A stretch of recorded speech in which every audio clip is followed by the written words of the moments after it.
है आप सभी लोगों का हमारे एक और शानदार वीडियो में। तो कैसे हैं आप सभी लोग। आज ये हमारा वीडियो स्पेशली होने वाला है BSTC सेकेंड ईयर छात्रों के लिए, जिनका अब फाइनलाइजेशन की डेट आ चुकी है। 17 से 25 तक कहा है बीकानेर विभाग में।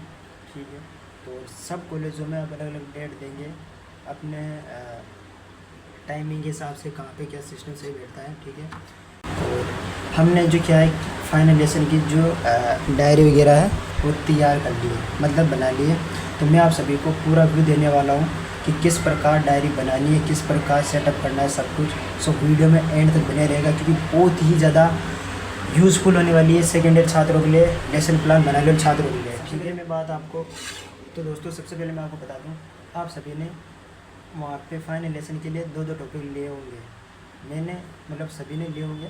एक जो टॉपिक आप वहाँ पे पढ़ाओगे और दूसरा आप बैकअप में रखोगे। अगर वो सक्सेसफुल आप पढ़ा नहीं पाते हो सक्सेसफुली, तो आपको रीटीच वापस करवाया जाएगा। तो रीटीच के दौरान आपको दूसरा फाइनलाइजेशन वाला जो आपने सोचा हुआ टॉपिक है वो पढ़ाना पड़ेगा। ठीक है, तो मैंने भी 2 लिए हैं, आपने भी 2 टॉपिक लिए हैं। तो मैं आपको दोनों टॉपिकों की डायरी बता देता हूँ।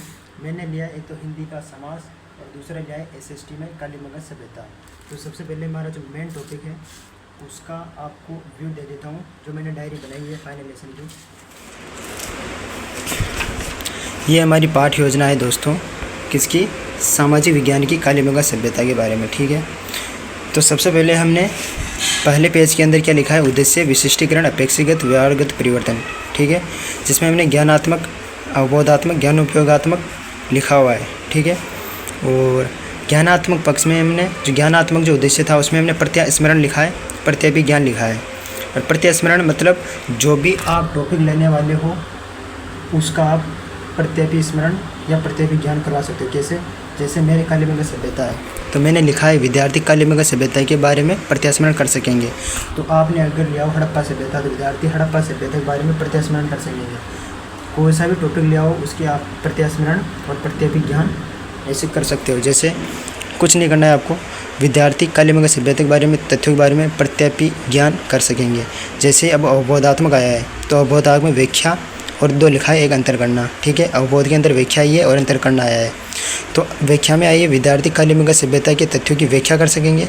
अंतर में आया कि विद्यार्थी कालीमंगल सभ्यता के बारे में अंतर स्पष्ट कर सकेंगे। मतलब कुल मिला के सिंपल चीज़ है दोस्तों, बस आपको एक बार कॉन्सेप्ट समझना है कि कैसे बनाना है। बस मेनली तो आपको ये उद्देश्य याद रखने हैं और बस ये विशिष्टीकरण याद रखना है। उसके बाद में तो जो भी यहाँ प्रत्यास्मरण है तो जो भी टॉपिक होगा उसका प्रत्यास्मरण करवा दो। अंतर है, जो भी टॉपिक होगा उसका अंतर करवा दो। ज्ञान का स्थानांतरण, तो हमारा कालीमंगल सभ्यता है तो विद्यार्थी कालीमंगल सभ्यता ज्ञान का स्थानांतरण कर सकेंगे।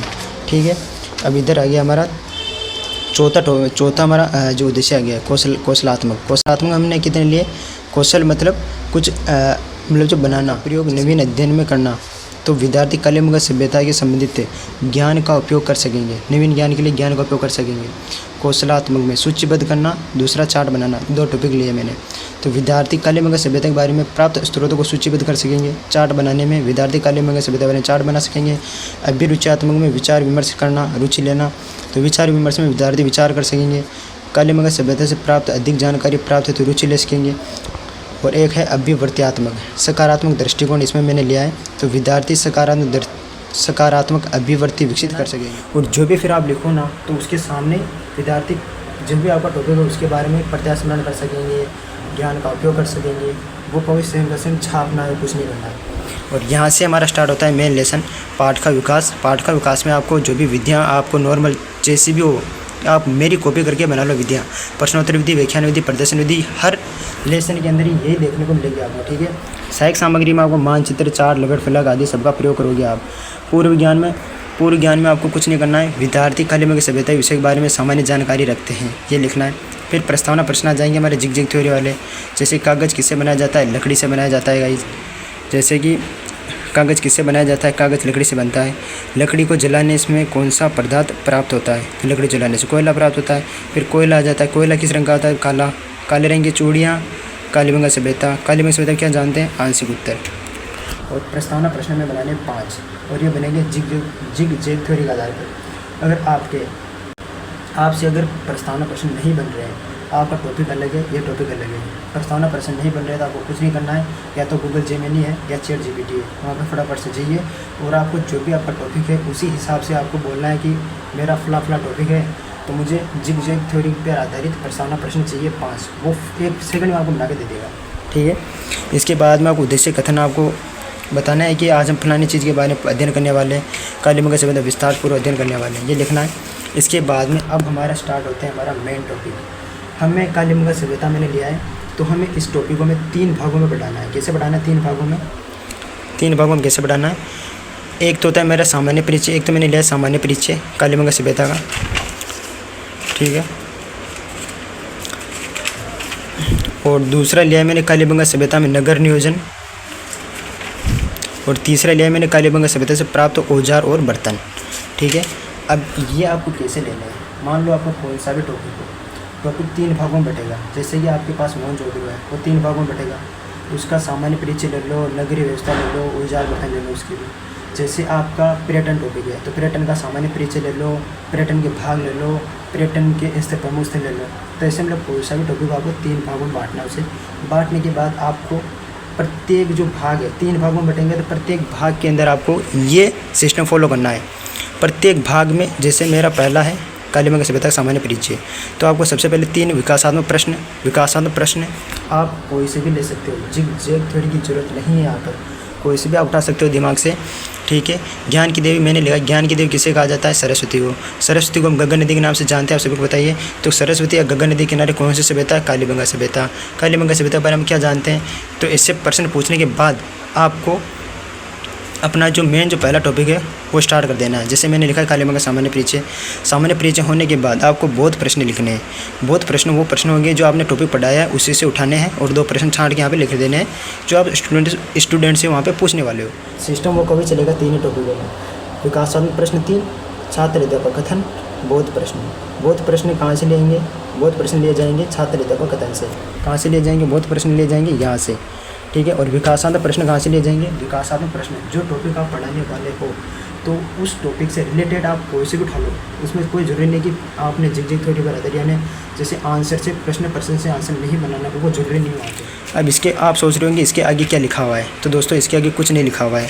तीनों में सेम ही चीज़ें क्या है? यहाँ पे विद्यार्थी क्रिया है, यहाँ पे विधि या प्रविधि है, यहाँ पे श्यामपट्ट सार है, ठीक है। तो जो भी प्रश्न आपने यहाँ पे पूछा है ज्ञान की देवी किसे कहा जाता है, तो आपको आंसर दे देना है सरस्वती को। यहाँ पे गग्गर के किनारे कौन सी सभ्यता है? भाई साहब गग्गर के किनारे कालीबंगा सभ्यता के बारे में बताइए, नहीं जानते हैं, निरुत्तर कर दो। ये छात्र अध्यापक कथन है तो इस छात्र सामने लिख देना आपको कि विद्यार्थी ध्यानपूर्वक सुनेंगे और उसका उससे अपनी उत्तर पुस्तिका में लिखेंगे। इसके बाद बहुत प्रश्न इसका आंसर इधर लिख दो, और इसमें आप कोई सी भी लगा दो, प्रश्न उत्तर विधि लगा दो, व्याख्यान विधि लगा दो। इसमें प्रश्न उत्तर विधि इसमें कोई नहीं देख रहा होगा वहाँ पे। यहाँ पे भी वो कोई बात, जैसे 3 प्रश्न लेके उसका 3 आंसर यहाँ पे लिख दो। छात्र अध्यापक कथन को लिख दो है कि ध्यानपूर्वक सुनेंगे और अपनी उत्तर पुस्तिका में उतारेंगे। कालीबंगा सभ्यता में क्या करना है, तो नालियाँ बनी वगैरह बनी होती है, तो कालीबंगा सभ्यता के भी 2 प्रश्न ये बोध वाले, और इनको यहाँ पे आप छाप दीजिए, ठीक है, आंसर को। अब बचा हमारा लास्ट एंड फाइनल हमारा टॉपिक है तीसरा भी सेम टू सेम सिचुएशन है। 3 प्रश्न का आंसर यहाँ पे लिख दो, कथन वो का सेम टू सेम यहाँ पे चलेगा, ठीक है। अब बचा हमारा लास्ट में आता है हमारा पुनरावृत्ति प्रश्न। पुनरावृत्ति प्रश्न कौन से हैं? पुनरावृत्ति प्रश्न में जिग-जैग थ्योरी पर आधारित नहीं होने चाहिए, नॉर्मल आप कोई से उठा लीजिए। जितना भी आपने पढ़ाया 3 टॉपिकों में उनमें से प्रत्येक टॉपिक से 1 क्वेश्चन उठा लीजिए और 3 क्वेश्चन बनाने पुनरावृत्ति वाले। बनाने के बाद उनका आंसर सामने दे देना है आपको, ठीक है। और मूल्यांकन प्रश्न को आपको कुछ नहीं करना है, ब्लैक शीट लेकर आनी है। अभी मैंने चिपका ली है लेकिन मैं चिपकाने वाला हूँ। ब्लैक शीट लानी है, उसमें 5 प्रश्न लिखने मूल्यांकन। एक तो लिखना है मैं ऑप्शनल वाला जैसे कि अवसद वाला, एक लिखना है रिक्त स्थान वाला, एक लिखना है एक अति लघुतरात्मक, फिर लघुतरात्मक, एक दीर्घतरात्मक। कुल मिला के 5 क्वेश्चन लिखने हैं उसके मूल्यांकन प्रश्न, ठीक है। और इसी के साथ ही हमारा पूरा फाइनल लेसन कंप्लीट हो जाता है। ये था हमारा मेन फाइनल लेसन प्लान, ठीक है। और अब है एक छोटा वाला फाइनल लेसन प्लान, तो मैं वो वीडियो डालूंगा कल। तो आप वो वीडियो देखने के लिए आपको चैनल को सब्सक्राइब करना पड़ेगा। सबसे पहले सब्सक्राइब कर दीजिए, वीडियो लाइक कर दीजिए, शेयर कर दीजिए अपने दोस्तों के साथ। जितने भी BSTC के दोस्त हैं आपके सबके साथ शेयर कर दीजिए, फैला दीजिए वीडियो को कि ऐसे बनने वाला है मेरा final lesson plan. Okay, thanks for watching. मिलते हैं नेक्स्ट वीडियो, तब तक के लिए बाय।